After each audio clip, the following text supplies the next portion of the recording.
Dieu. Je veux parler de cet amour puissant. Je veux parler de cet amour que l'on reconnaît Dieu qu'après la trahison. Je vais vous dire une chose.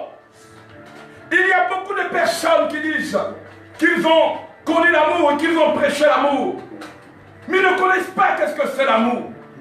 Vous savez à quel moment Jésus a connu l'amour? C'est à partir du moment où il a connu son ennemi. Un enfant ne connaît pas l'amour. Un enfant est affectueux.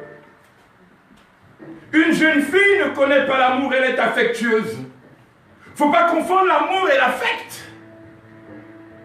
Un enfant de 2 ans, de 3 ans, de 4 ans, de 5 ans, une jeune fille de 16 ans, 17 ans, 18 ans, jusqu'au moins à ses 22 ans est affectueuse. Mais elle ne connaît pas l'amour. Un jeune homme de 16 ans, 17 ans, on peut même dire jusqu'à 35 ans pour l'homme, ne connaît pas l'amour. Il est affectueux. Un homme de 35 ans ne connaît pas l'amour, je vous le dis, même quand il est marié. Jésus a connu l'amour à partir de 33 ans. C'est à ces 33 ans qu'il a connu l'amour. Pourquoi? Parce que l'amour te révèle toujours ton ennemi. C'est pourquoi on parle de Sion. Beaucoup de gens ne comprennent pas ce que ça veut dire Sion. Il est comme la montagne de Sion. Qu'est-ce que ça veut dire Sion? Tu ne connaîtras pas l'amour tant que tu n'as pas traversé la déception. Moïse a connu l'amour, pas parce qu'il était prince d'Égypte. Il a connu l'amour le jour où Pharaon s'est levé pour lui dire que le nom de Moïse soit effacé sur les colonnes de l'Égypte. L'amour, c'est le jour où tu t'appropries la perception, le chant de celui qui te hait. L'amour, c'est le jour où celui qui te hait se révèle frontalement. L'amour d'une femme, c'est le jour où, dans sa vie, elle a connu la déception. Il y a des femmes qui sont mariées qui n'ont pas l'amour, je vous dis. Il y a des hommes mariés qui n'ont pas l'amour, c'est l'affect. C'est pourquoi l'amour est une dimension de vague et de tension. Soit on y triomphe, soit on y meurt. Je voudrais que tu me suives un peu. Je veux te choquer ce matin pour que tu apprennes qu'est-ce que c'est l'amour et que tu quittes l'état d'enfant, l'état affectif, l'état dans lequel tu crois que tu as de l'amour. L'amour de Jésus, il l'a réalisé à 33 ans. À 33 ans, Jésus comprend qu'est-ce que c'est l'amour. Au cours d'une trahison, à partir où Judas s'est révélé comme son ennemi, Jésus a compris l'amour. Et c'est pourquoi nous allons lire le psaume 3 à partir de son verset 16.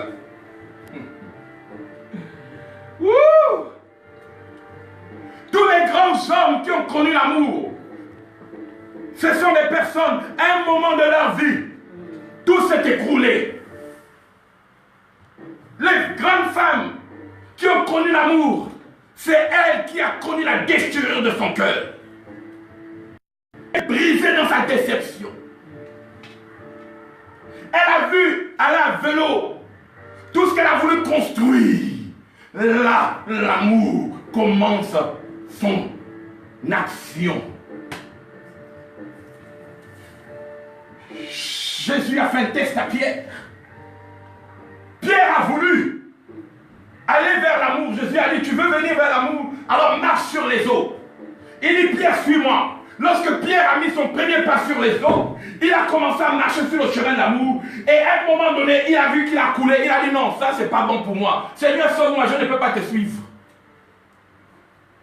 L'amour est différent de l'affection. L'affection vous amène le succès. L'affection vous amène l'estime des gens. L'affection vous amène le réconfort matériel. L'affection vous amène à être très beau.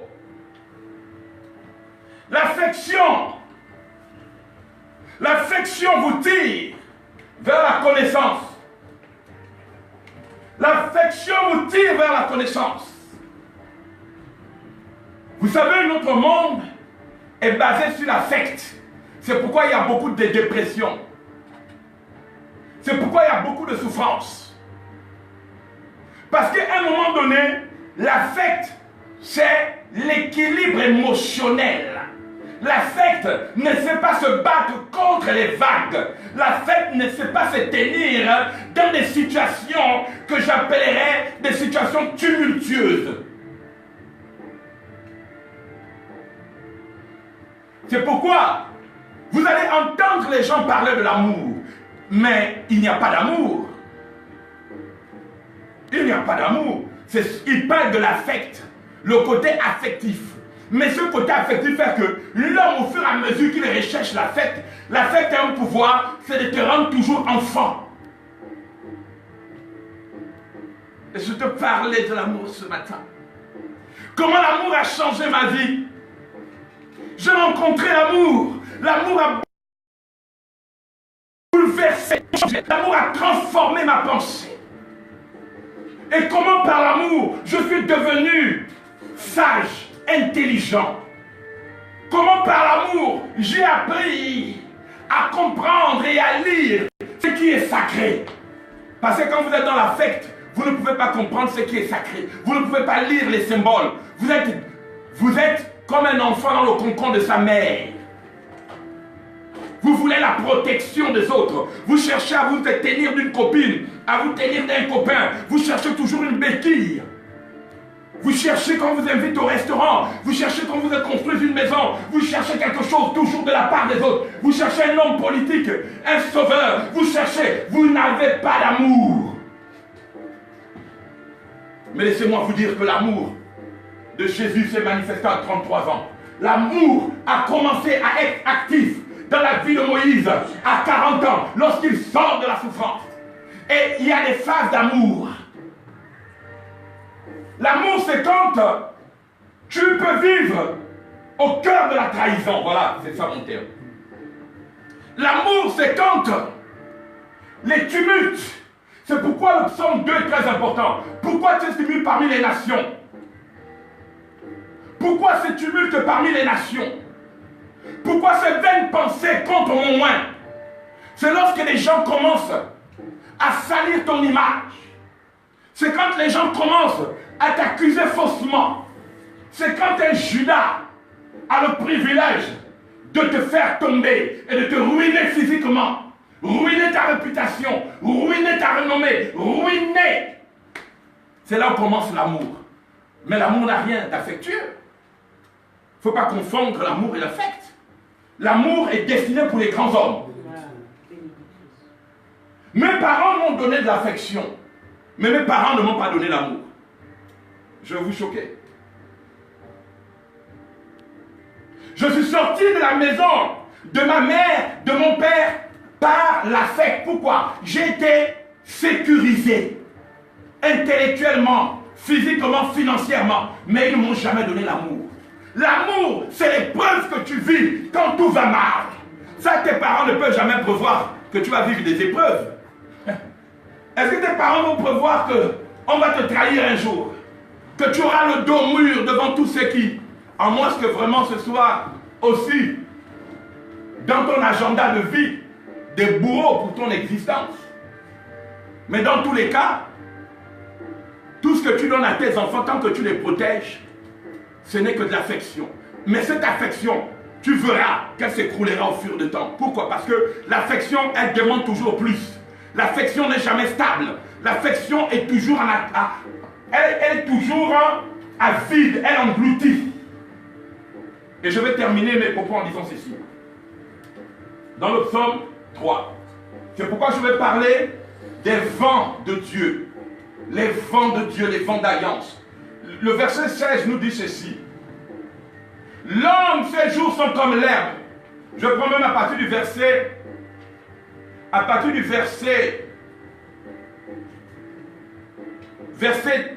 11, Psaume 103, verset 11. Mais autant les cieux sont élevés au-dessus de la terre, autant sa bonté est grande pour ceux qui le craignent.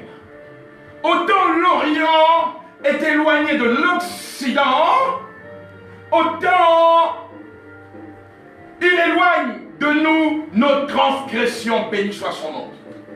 Comme un père a compassion de ses enfants, l'Éternel a compassion de ceux qui le craignent, car il sait de quoi nous sommes formés. Il se souvient que nous sommes poussière.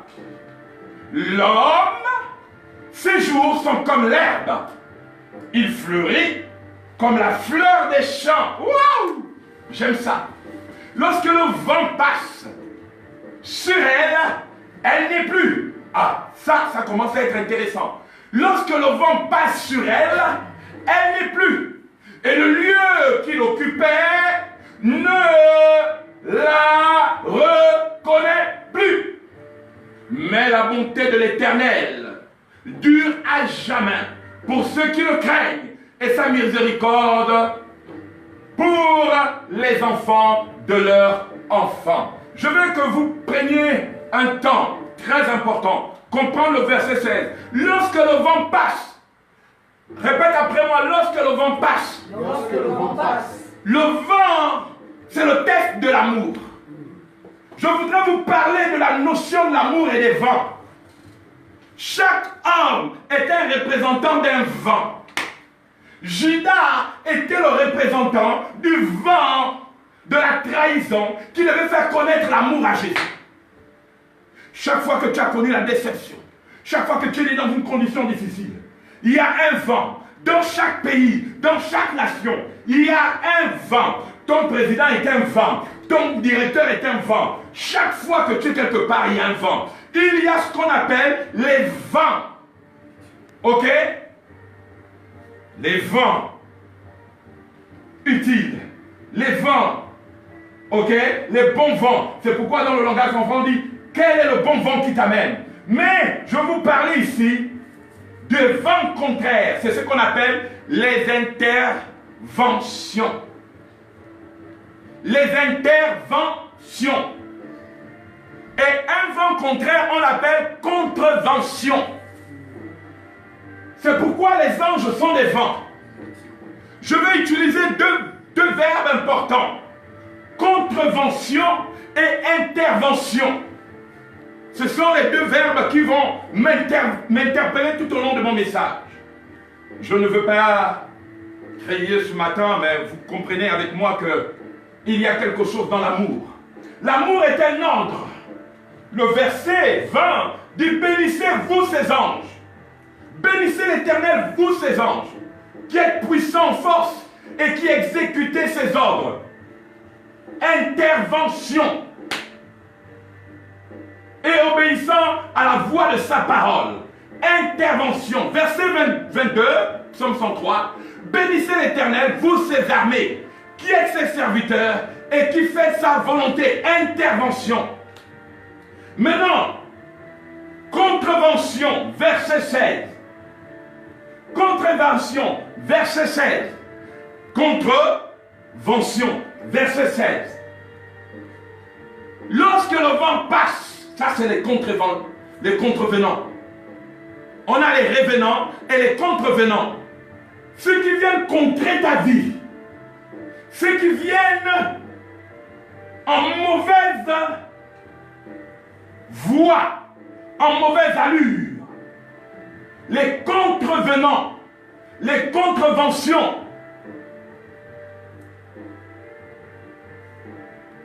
Ok? Et on dit que les contreventions, c'est lorsque le vent passe sur elle. Elle se quitte. Lorsque le vent passe sur elle, elle n'est plus. Elle, c'est la personne qui est soumis à une contrevention. Un vent contraire, contrevention qui veut dire vent contraire, mauvais vent. Et laissez-moi vous dire quelque chose, et là je vais terminer mes propos en disant ceci. Dans le psaume, je pense le psaume 43, si j'ai bonne mémoire, le psaume 46, le verset 8 est très important. Et ça, je vais m'arrêter là. Pourquoi? Parce que dans ce psaume, comme dans le psaume 2, il est dit qu'à un moment donné, Dieu est obligé de faire venir des contreventions contre ceux qui occupent l'équilibre de ton amour. Il y a des gens qui disent qu'ils aiment leur pays, ils aiment leur nation, mais est-ce que tu es prêt à te battre contre ceux qui la déséquilibrent? On a déséquilibré ton peuple pendant plus de 50 ans. Après 58 ans, on les a maintenus dans un précaré. Est-ce que tu es capable d'avoir de l'amour? Parce que l'amour, ce n'est pas l'affect. Vous savez, un affectueux, c'est un corrompu. Quelqu'un d'affectueux peut se corrompre en tout moment. C'est-à-dire quoi? Parce que l'affect vous amène à ne pas lutter, mais à être, ok, de mèche. Ou est, comme on dit souvent en politique, ok, parler le double langage. L'amour que vous avez, c'est lorsque Jésus arrive et voit l'état du monde et que son Père lui donne la vie pour racheter le monde. L'amour n'a rien d'affectueux. L'amour est un combat contre l'ennemi. L'amour, c'est quand tu es blessé, tu as connu la déception et que tu peux te relever. L'amour, c'est quand tu as été trahi. Judas a trahi Jésus. Et qu'à la trahison de Jésus, le monde était désormais dans une perception de défaite, de pessimisme. Mais la Bible dit, l'amour a triomphé de la trahison et de la défaite. Dans le psaume 48, verset 8 dit ceci. Venez contempler les œuvres de l'Éternel, les ravages qu'il opère sur la terre. Il dit, Éternel tes armées, Éternel des armées est avec nous. Dieu de Jacob est pour nous une haute retraite. Venez contempler les œuvres de l'Éternel, les ravages qu'il opère sur la terre. Celui qui fait cesser les combats jusqu'au bout de la terre. Il a brisé l'arc, il a rompu la lance, il a consumé par le feu les chars de guerre. Arrêtez, sachez que je suis Dieu. Je domine sur les nations, je domine sur la terre. L'Éternel des armées est avec nous. Le Dieu de Jacob est pour nous une haute retraite. Et je m'arrête là. Comprenez une chose, et ça je vais terminer mon message. Que chaque fois qu'une situation de contrevenant, des esprits méchants s'élèvent, il est important que vous sachiez que Dieu balaie l'adversaire. L'amour, c'est quand vous voyez Dieu frapper votre ennemi. Dieu était tellement amour que lorsque Judas a trahi Jésus, la Bible dit, par les interprètes rabbins, que Judas est rentré dans sa maison et il a pris un couteau, frappé d'une folie meurtrière, il s'est éventré le ventre. Et on dit que ses entrailles sont sorties. Vous savez, si vous avez de l'affection, si votre partenaire vous trahit, Dieu ne paye pas, Dieu ne lui demande pas des comptes. Parce que vous êtes affectueux. L'affectueux, c'est votre naïveté. Et on est en droit d'exploiter votre naïveté. Vous savez, on a beaucoup changé des mots dans ce monde. Au lieu que nous reconnaissons le sens profond et la valeur des mots, on appelle l'affect et l'amour. Non, l'amour, ce n'est pas l'affect. L'amour et l'affect, c'est même une surprotection. Vous savez, par exemple, un enfant qui est surprotégé par ses parents. C'est comme un homme qui aime une femme et puis la séquestre. Mais il n'est pas dans l'amour, il est dans l'affection. L'amour est toujours un état où tu dois suivre quelqu'un pour voir comment Dieu triomphe avec lui. Je m'arrête. Et je voudrais ce matin que le travail que nous avons à faire dans ces derniers temps, c'est l'amour qui doit grandir en nous. J'ai défini l'amour comme une dimension d'intervention, mais une dimension aussi de contrevention. C'est-à-dire que Dieu frappe pour l'amour pour toi. Il donne des ordres pour l'amour pour toi. Or, nous sommes dans un temps où le monde est dans la fête. C'est pourquoi, vous voyez, nous rentrons dans ce qu'on appelle les codes des démiurges. Dans mon mur sur Internet, j'ai publié, ok, la face de, comment on appellerait ça, du numéro 1 vœu économiste, ok, de 2019, sur mon story sur Facebook. Et vous allez remarquer quelque chose. C'est qu'à l'intérieur, il vous montre le monde des bêtes, le monde des affects. Parce que dans le monde des affects, c'est le monde de la férocité. C'est le féroce qui domine. Et à la fin, on a, ok, l'homme de Léonard de Vinci qui contrôle, c'est-à-dire le démiurge hybride qui contrôle et qui fait face à l'humanité. Ça veut dire que le code est lancé. La section dans le monde de ceux qui... C'est pourquoi on ne combat pas les gens. Les gens ne peuvent pas dire, voilà ce que le prophète voit, c'est ça, le vœu économiste. Donc, tu peux... le caméraman peut montrer sur Internet, vous voyez, c'est ici. Voilà. Donc, vous voyez ça. Ça, c'est le plus grand journal, ok, économique du monde. World Economist 2019. Et vous voyez qu'ici, vous avez tout ce qu'on appelle, vous avez un losange. Quand vous voyez le losange, il est là, ok? Vous voyez le losange. Et ici, vous avez la fleur, ok? Vous avez quelqu'un qui tient un maïs. Ça veut dire que le champ est prospère, ok? Et ici, vous avez quelqu'un qui a comme un portable, ok? Et à sa seconde main, il a comment on appellerait ça? Comme une pomme. Et à sa deuxième main, il a 3 roses, 3 fruits, 3 roses. Et quand vous regardez ça, en réalité, ceux qui savent vite lire les symboles comme moi, ok, vous comprenez et vous voyez qu'ici, il a une aisselle d'homme et de l'autre côté, il a une aisselle de femme. Donc, nous rentrons tout droit dans l'agenda, ok, transgenre, ok, dans le code du démiurge. Et dans le code du démiurge, vous avez 2 forces, vous avez Mona Lisa ici, et vous avez la déesse Gaïa ici, ok. Et vous avez le dieu Nkomangan, ceux qui le savent, du Gabon, qui sont des peuples des origines. Vous avez un Nkomangan, vous avez Nzaou, ok. Vous avez Pinocchio, c'est-à-dire que le golem, ok. Vous avez le golem qui est ici, ok. Et le golem, c'est qui? C'est celui qu'on va utiliser pour pouvoir être affectueux, ok. Et quand vous divisez, vous avez l'ours. Or, l'ours, dans le monde des sciences spirituelles, dans le monde des sciences spirituelles, l'ours représente, ok, bon, je n'ai pas envie de dire ça, mais bon, voilà, je vais passer. Et ici, vous avez le chien qu'on appelle dans nos langues traditionnelles, les peuples des origines, en vous, ou bien dans d'autres, en bois. Oh, en vous bois, ok? En vous bois, ça veut dire quoi? Ça veut dire que c'est lui le maître des caravanes, le maître de la mort, ok? Quand la mort doit arriver, le chien boit. Et vous savez qu'un président très reconnu de l'Afrique centrale aimait dire ça dans ses revues, le chien boit, la caravane passe, ok? Donc, vous comprenez, et ici vous avez l'esprit colon, le colon, ok? Le dieu colon, ok?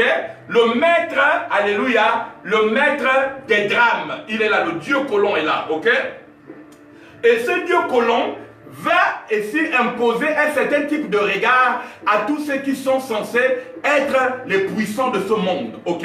Et le maître colon va influencer donc la première puissance en armement militaire qui est les Russes et la seconde puissance en armement, ok, économique qui est les États-Unis. Et puis par, là je définis seulement comme ça parce qu'il y a des codes, des très très grands codes et vous voyez qu'ici il y a un couvercle, ce qu'on appelle ici la cloche, la bulle, ok? Et la cloche, on appelle ça aussi la bulle et la bulle c'est la bulle papale, ce sont des décisions. Regardez-moi, regardez-moi. Dans ce monde, quand vous ne savez pas lire les symboles, vous êtes victime des informations. Voilà. Donc, je m'arrête là ce matin. Pour ceux qui m'ont suivi, vous pouvez me contacter sur Facebook, sur WhatsApp, ok? Venez liker notre page Atelier des Oracles. Écrivez-nous sur Messenger, ok, en inbox, et nous allons répondre à toutes vos questions. Tous ceux qui veulent comprendre ce qui va se passer, et nous l'avons déjà annoncé l'année dernière, que la France connaîtra des grands bouleversements. Nous l'avons déjà annoncé. Ok? Dieu ne fait rien sans révéler ses secrets à ses serviteurs, les prophètes.